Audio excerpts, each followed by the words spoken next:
The Independent Commission of Investigations, INDECOM, has another case on their hands a day after reporting a 45% increase in police fatal shooting.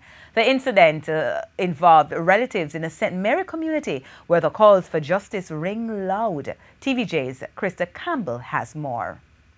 45% more fatal police shootings up to yesterday compared to the corresponding period last year.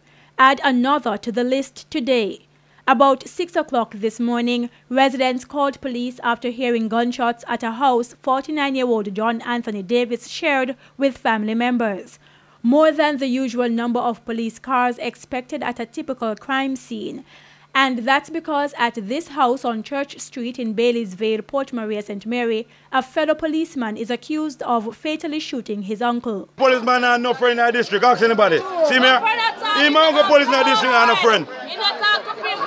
He not talk to nobody in the morning, evening, and afternoon. The people say the deceased construction worker John Anthony Davis was a good neighbor who did not make trouble. Good man.